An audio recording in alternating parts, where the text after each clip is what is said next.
પ્રાથમિક શાળાઓના જર્જરિત ઓરડાની ચકાસણી હાથ ધરવામાં આવશે। વર્ગખંડો બાંધકામની સ્થિતિને તપાસવા માટે એક સમિતિની રચના કરવામાં આવી। સમિતિ શાળાઓના જર્જરિત ઓરડાની દરખાસ્ત ચકાસણી કરશે। ચકાસણી પછી રિપેરિંગની જરૂર જણાશે તો કામગીરી કરવામાં આવશે। વર્ગખંડોને તોડવાની જરૂરિયાત જણાશે તો વૈકલ્પિક વ્યવસ્થા પણ હાથ ધરવામાં આવશે। જર્જરિત ઓરડાની ચકાસણી કરાશે।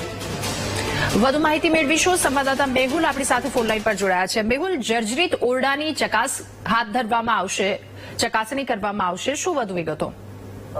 જર્જરિત જે ઓરડાઓ છે, ઓરડાઓને લઈને સરકાર સામે અનેક પ્રશ્નો જેસીટી ઉપસ્થિત થતા હોય છે અને આ જર્જરિત ઓરડાઓના સંદર્ભમાં જ હવે રાજ્ય સરકારે એક સમિતિની રચના પણ કરી છે। આ સમિતિ જે છે તે પૂરા સમીક્ષા આ જર્જરિત ઓરડાઓની કરશે। ખાસ આ જર્જરિત ઓરડાઓ છે તે નવા બનાવવામાં આવતા હોય છે અને ત્યારબાદ તેનો ઉપયોગ થતો હોય છે, કારણ કે વિદ્યાર્થીઓની જે સેફટી છે, સુરક્ષા છે, તેને પ્રાધાન્ય આપવા માટે તેની અંદર કોઈ પણ શિક્ષણ કાર્ય કરવા દેવામાં આવતું નથી। પરંતુ હવે આ પ્રકારના જેટલા પણ જર્જરિત ઓરડાઓ છે તેની પુનઃ સમીક્ષા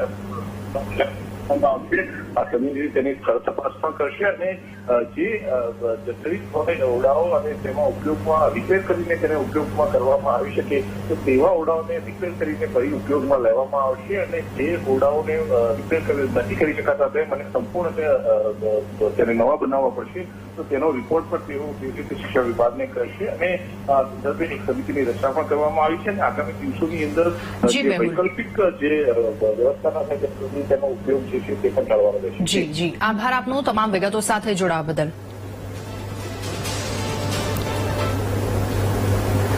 અને ખેડા જિલ્લા